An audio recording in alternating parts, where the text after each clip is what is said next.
नमस्कार मंडळी. आज आपण आलेलो आहे यवत बोरेबड गटातून ज्या अधिकृत उमेदवार आहेत काँग्रेस पक्षातर्फे त्यांना उमेदवारी भेटलेली आहे. आणि आज सलग मला वाटतं प्रचाराचा 31 तारखेपासून प्रचार चालवला आहे. जवळपास आज तिसरा चौथा दिवस आहे. अजून 2 दिवस, शेवटचे 2 दिवस प्रचार राहिलेले आहेत.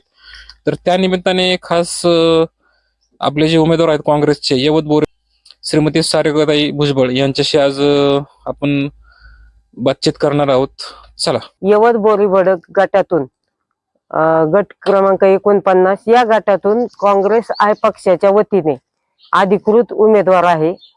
आणि मला यवत बोरीबड गटात गेले 4-5 दिवस झाले मी प्रचार करत आहे. मला शेतकरी, महिला किंवा वृद्ध किंवा तरुण यांच्याकडून खूप छान प्रतिसाद भेटत आहे.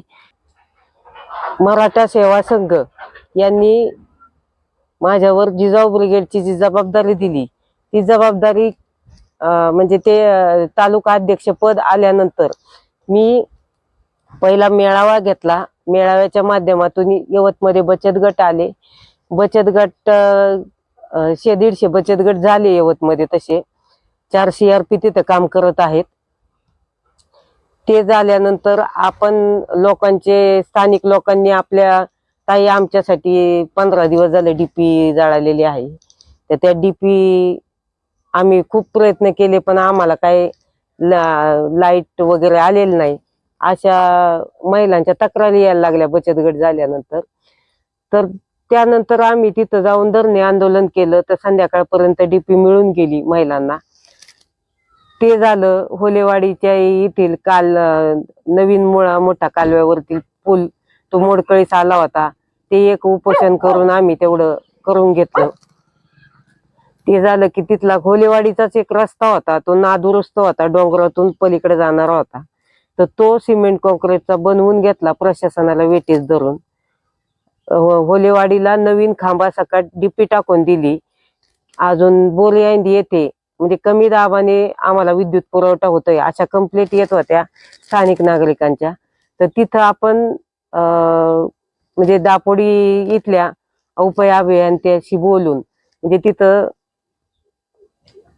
त्यांना भरपूर वीज भेट किंवा पुरंदर उपशाचं पाणी त्यांना आणता येईल अशा पद्धतीने सब डिव्हिजन टाकण्यात आलेलं आहे होले बोरियांदी येथे. आता ते चालू पण झालेलं आहे. अशी अनेक कामे आम्ही जिजाऊ ब्रिगेडच्या माध्यमातून केलेले आहेत. आणि तसा महिलांचा किंवा तरुणाईचा किंवा ज्येष्ठ नागरिकांचा मला इलेक्शन लढत असताना प्रतिसाद पण भेटलेला आहे. आणि मला एकदा संधी देण्यात यावी, मला एवढंच म्हणायचंय की ही जी कामं केली तर आणखीन आपल्याला आपल्या यवत बोरीबड गटामध्ये सुधारणा करायच्या आहेत. व त्यासाठी संघटनेत राहून ही कामं होणार नाही. तर आपण जिल्हा परिषद का लढवतोय तर एक संविधानिक पद आपल्यापाशी यावं आणि त्या माध्यमातून कुठं उच्च महाविद्यालय असतील किंवा मोडकळीस आलेल्या जिल्हा परिषदेच्या शाळा असतील किंवा खड्ड्यांनी हे झालेले किंवा 10 वर्ष झाले तिथं काहीच नाहीये रस्त्याला, ते असे जे मोडकळीस आलेले रस्ते असतील नादुरुस्त असलेले तर त्या रस्त्यांचं बांधकाम करायचं आहे. किंवा रोज भरणारी बाजारपेठ आहे यवत व पंचक्रोशीतील जे शेतकरी आहेत त्या शेतकऱ्यांना त्यांचे शेतीतील पिकवलेला माल किंवा दुग्धजन्य पदार्थ असतील ते आपल्या बाजारपेठेत विकून तो घरी जाऊन मोकळा होऊ शकतो. म्हणजे इथून माग ज्या बाजारपेठा होत्या त्या पुणे किंवा शेवाळवाडी अशा ठिकाणी असल्यामुळं येता जाता खूप शेतकऱ्यांचा असं मृत्यू झालेला आहे. रस्त्याची उंची कमी आहे, डिवायडर नसल्यामुळं समोरचं वाहन अंगावर येत आहे. तर का नको, म्हणजे सगळ्या तालुक्यांना बाजारपेठ आहे, मग आपल्या दौंड तालुक्याला बाजारपेठ नाहीये. तर आमचं अशी म्हणजे हे होतं की इथं बाजारपेठ व्हावी आणि त्यासाठी आपण हे जेडपीच्या माध्यमातून ही आपल्याला अंमलबजावणी करायचा अधिकार लागतोय. आणि तुम्ही जर माझ्यावर विश्वास ठेवला तर नक्कीच ह्या संधीचं मी सोनं करून दाखवील. आणि एकदा संधी देऊन तर बघा, सारिका भुजबळ हमेशा तुम्ही पाठीशी राहील. सेवा करण्यासाठी हमेशा तत्पर राहणार आहे. मला एक तुम्हाला सांगू इच्छिते की मी सेवा करायसाठीच येत आहे आणि जिल्हा परिषद सदस्य पण त्याच कॅटेगरीत असतो, त्याचं पण काम तेच असतं आणि ते काम जनतेची करायला तो बांधील असतो. आणि आपण काय काम करायचं हे जर एखाद्याला माहिती असेल, अशाच व्यक्तीला उमेदवार म्हणून काम बघून निवडून देण्यात यावं. ह्या कामांचा अनुभव ज्या व्यक्तीला आहे अशाच व्यक्तीला मतदान करा, नाहीतर मतदार राजा सुज्ञच आहे, त्याला सांगायची गरज नाही. मला काय म्हणायचंय की तुम्ही एखादा रस्ता बघा, आता ज्या रस्त्यावरतून काहीच खड्डे नाहीत असा रस्ता असेल तर प्रस्थापितांना मतदान करा.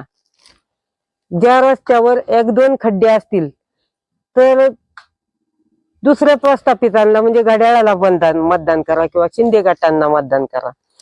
आणि काहीच खड्डे असतील तर नोटा दाबा. मी म्हणत नाही काँग्रेसला मतदान करा. तुम्हाला जर हे उमेदवार असे तुम्ही निवडून दिल्यात की ते रस्त्यांवरती खड्डे आहे, खड्ड्यावर रस्ते आहेत का रस्त्यावर खड्डे आहेत तेच कळत नाहीये, जायचं कसं? जर चालता चालता एखादा जर पडला तर त्याच दगडाला मार लागून जर व्यक्ती जातोय तर जायचं कसं लोकांनी त्या रस्त्यावरतून? आम्ही तुम्हाला निवडून दिलेलं होतं ना, मग तुम्ही तशी कामं करायला पाहिजे होती. काय झालं? रस्ते कागदोपत्री दिसतात ते, पण प्रत्यक्षात रस्ते बघायला गेले तर खड्डे आहे. मला एकच म्हणायचंय की निवडून देताना विचार करून द्या. तुम्हाला अशी संधी पुन्हा नाही.